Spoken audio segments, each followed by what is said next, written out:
Ok. Vamos a jugar Doom. Vamos a jugar Doom.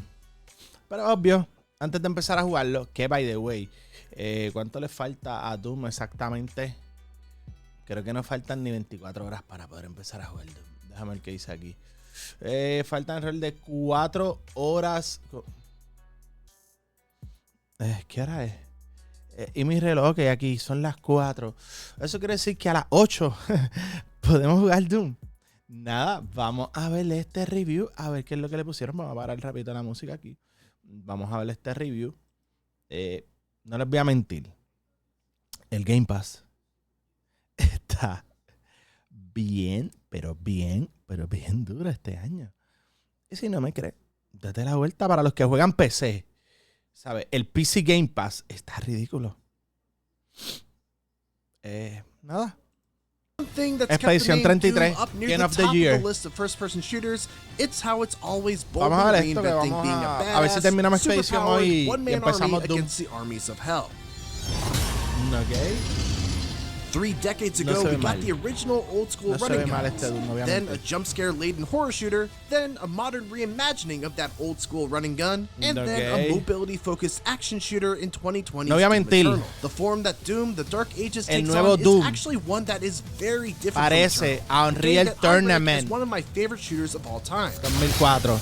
Y después Unreal Tournament 3. Different that initially I was turned off by the heavier feel of the movement, Vayan y the veanlo. lack of a double jump or air dash, and the sheer chaos of having wide open fields with seemingly hundreds of enemies closing in on me from all sides.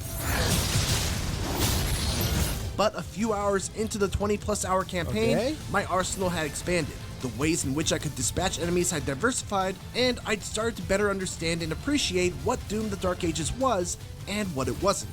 By the end of it, I was left grinning like a Doom guy that just picked up a super shotgun as I ripped and tore until it was done. Vamos a ver qué tal.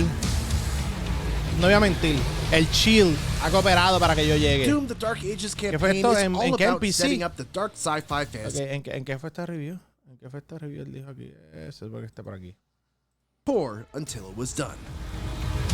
El review lo hicieron ¿en qué? En PC. Doom the Dark Ages campaign is all about setting up the dark sci-fi fantasy vibes. It follows our strong, mostly silent Doomslayer before he was awoken in a sarcophagus in a UAC space station back in Doom 2016. Of course, the Slayer himself isn't much more than just a vehicle for badassery. So it's not like we're seeing a new side of him or getting any sort of deeper look at this character's origins or motivations. Instead, the Dark Ages story is more about filling in the blanks in the Doom universe, diving into the history of the conflict between humans and demons, and further fleshing out both the faction of humanity defending Sentinels and the deity-like Makers. Launch the Slayer. And in that way, it's not only serviceable, but it also does a good job of taking us to both a wide variety. En verdad, el storytelling de Doom no es tan complicado. Nos invadieron los demonios, papi. Hay que salvarnos. De eso es lo que se trata todo este juego. No esperen mucho. Eso es el resumen. Lo entretenido de Doom. Pistoleo. Finishers. Voces super extraños. Nada. ¿Te gusta jugar sci-fi bien gore? Llega la Doom. Okay, Warhammer estuvo exagerado. There are human companions that are central to the plot. Maybe he didn't survive. It regularly feels like you're fighting alongside humanity in this giant all-out war against the demons. And there's actual intrigue involving the mysterious Makers and their role in this whole conflict. This is the strongest a Doom story has ever been, even if that's not a bar you'd have to double jump over. Gracias. No es como que la historia, el core bien duro de Doom, ¿sabes? Está cool, pero no es... Pero besides the setting, esta parece ser más interesante. That separates Doom the Dark Ages from previous entries in the series is the addition of the Slayer's shield and all the abilities that come with it. Shield. Now, rather than being forced to ¿Por qué vamos a llegar aquí por el shield? Es obvio. On the move and jumping around like a madman, you're often encouraged to charge straight forward into danger with your shield at the ready to either block Quiero ver qué se puede hacer con ese shield. Todo lo que se puede hacer con el shield, todo lo vamos a tratar. And anything that's green can be reflected with a well-timed guard to not only deal substantial damage, en verdad está ufio el sistema de parry, ataque verde, rojo, está nice. Te mantiene como que even on Nightmare dentro de la acción enfocado. My playthrough on, the parry timing is very generous. Nice. Unfortunately, you can fine-tune it however you like in the menus, along with a ton of complicarlo? other ¿Por qué handy difficulty complicarlo? modifiers. The other key shield technique is a charging bash attack that can be used to quickly close the distance between you and your enemy. Think the Super Shotgun's grapple. ¿Qué sería un shield sin el shield bash ese? ¿Sabes? Todo. Fuimos a jugar a WoW. Tengo shield. Shield bash. Boom. Juega un MMO. Shield bash. Boom. ¿Sabes? Si tú pones un shield y no pones esa habilidad, pues no estamos jugando con shield. ¿O me equivoco? Bueno, se supone que esté. Okay. Yo creo que es una de las habilidades más famosas con el shield. Ahí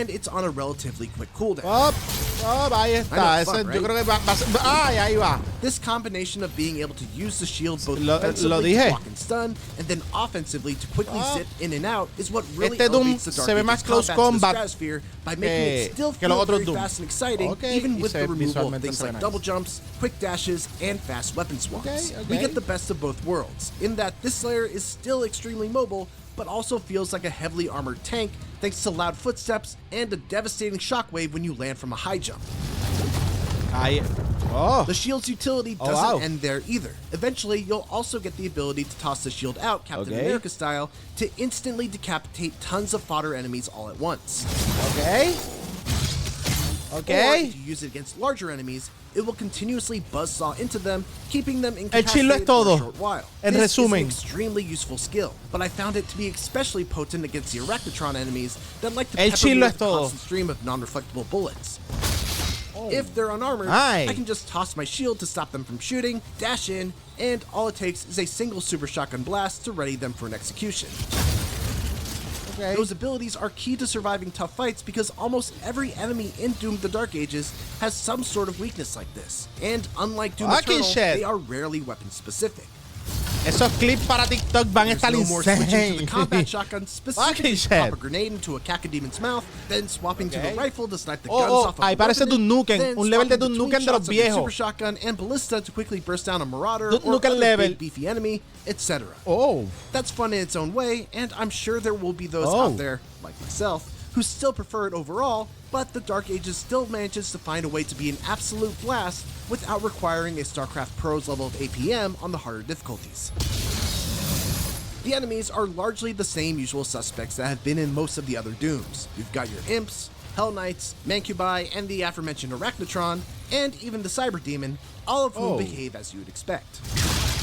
Este Doom se ve bien. Facelifts to better match with the new setting, like the Pinky, who's el now Unreal out with Engine the nuevo, riding him, insane. and the new Cacodemon that hails from the Cosmic Realm. The Dark Ages even brings back the Vagary as a mini-boss who hasn't been seen since Doom 3. Overall, there's a nice variety in the enemies, and even those you fought a million times before have a few new tricks to make them fit better in the Dark Ages combat. Speaking of enemies, it's worth mentioning as well that it has exponentially jacked up the number of on-screen nasties relative to Doom or Eternal. When you get a bird's-eye view of the battlefield, it's surely looks like an all-out war against the minions of hell. This did lead to a bit of frustration for me early on, as I was often getting attacked from behind by enemies that would spawn in without warning, but all it took was some adjustment in how I approached certain combat encounters. I had to make sure that I was using my shield bash to disengage in addition to engaging to keep them off my back. One noteworthy omission from Dark Ages is the iconic chainsaw that has been used since Doom 2016 as a way to instantly kill a single enemy and regain ammo in the process. That has been replaced by an all-new melee system that lets you get up close and personal and engage in melee brawls that also restore your ammo. I do miss the satisfaction of sawing an imp or other small enemy in half, but this system works better for what Doom the Dark Ages is trying to achieve by again making you rush towards the fight rather than away from it. The ammo pickups for your melee attack are also much more plentiful than the gas or the chainsaw on either Doom 2016 or Eternal, making you run out of ammo far less, which was something that I very much appreciated. Assalamu alaikum wa rahmatullahi wa barakatuh, my dear brothers and sisters. Yeah. The innocent. All right.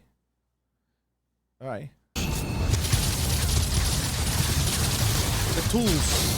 As far as the actual weapons go, the Dark Ages plays around a lot with the look of each weapon to give it an old-timey flavor. But the functions are generally all the same as what we've come to know and love from the series. all of the satisfyingly punchy stalwarts are accounted for.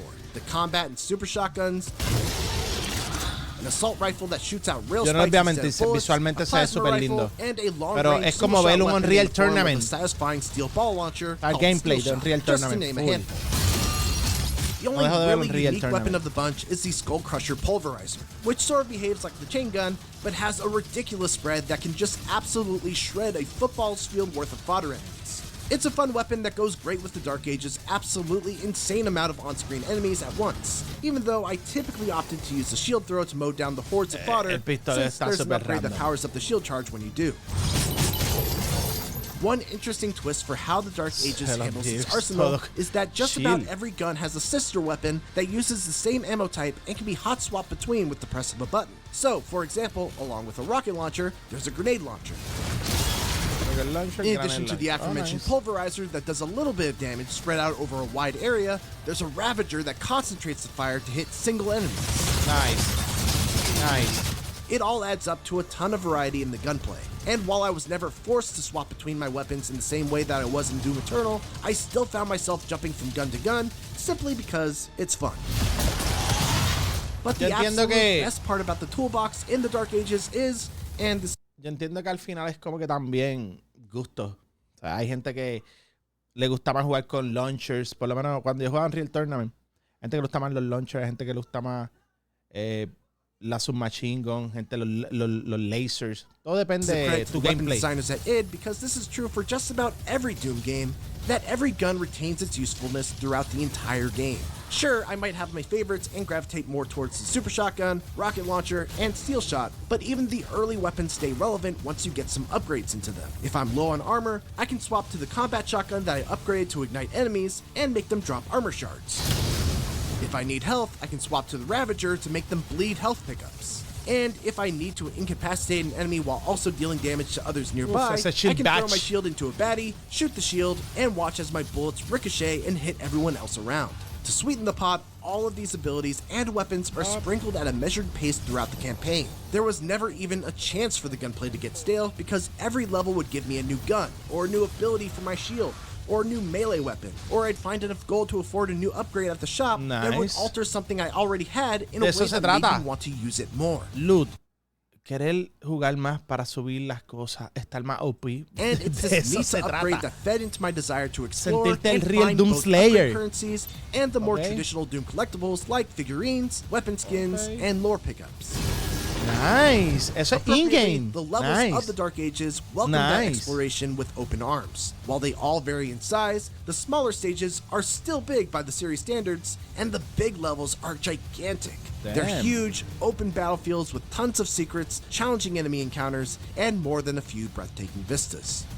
Should I get the upgrade or ×5? Let's go for the upgrade first. Okay, el video con más anuncios, o sea, literal. Right? El video con más anuncios que he tenido. Ok, vamos para el Doom Slayer. Breaking up all the running and gunning are giant mecha battles and flying sections where you pilot the Slayer's No soy super amante yes, the Doom Slayer has a dragon de los mech battles, pero me los disfruto. These sections are shallow compared to the rest of the Dark Ages, with the mecha sections amounting to little more than a simple game of dodge, punch, punch, dodge, punch, punch. And the dragon bits are little more than dodge, shoot, shoot, dodge, shoot, shoot. That said, they're kind of like a turret sequence in that they're infrequent and brief enough to never drag the pacing down. Esto es un pequeño cinematic interactivo. Precede and follow them. Okay. And then there's the soundtrack. Holy hell. If you've played a Doom game before, you probably know what to expect going in. But even so, I was Pero el de Expedición 33 está duro. Heavy metal soundtrack that had me coming back to certain levels No after malinterpreten. the campaign. Me encanta el heavy turning metal. down all of the volume except for the music, so I could listen without it being overpowered by the sounds of shotgun blasts, explosions, and dying demons.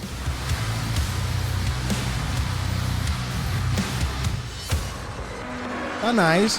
El Distortion Benedict. Far from just being more Doom, Doom the Dark Ages is a new flavor of the legendary shooter series that's heavier and more grounded, but no less energetic and exhilarating. The new shield is an outstanding addition that adds a ton of both offensive and defensive options, and when combined with the extensive arsenal of traditional Doom guns, provides a ton of fun and exciting ways to dispatch the hundreds upon thousands of demons that stand in your way. Okay. Add on top of that another pumped up heavy metal soundtrack backing the excellent weapon, level, and enemy design, and it has once again proven that like a super shotgun blast from point blank range, they don't miss. Ok. Un 9. Nice. ¿Qué les puedo decir? Este Doom se resume en una sola cosa. Shield Badge. Shield Badge. Una y otra vez. Shield Badge. ¿Sabe? El shield es todo. El shield es todo. By the way, un 9. Yo entiendo que este año, ¿qué puede competir para GOTY? Tenemos Expedition 33. Tenemos Doom. Tenemos hasta el momento. ¿Qué más tenemos por ahí que se ve bien? Crimson Desert, que estoy viendo. GTA no lo tenemos, que lo movieron. Atomfall está nice. ¿Qué más hay por ahí que viene? Viene Ghost of Tsushima. Vamos a ver quién posiblemente se ganará el GOTY. Ya lo bajamos. Vamos a probarlo. Así que nada, júzguelo usted. Pronto van a ver 2 o 3 reelcitos por ahí en la página. Así que no olvides que me puedes seguir en donde Facebook, Instagram, YouTube, TikTok, Twitter, X, para que vean todo lo que estamos haciendo. Vacilen con nosotros y sean parte del journey. Los veo, corillo.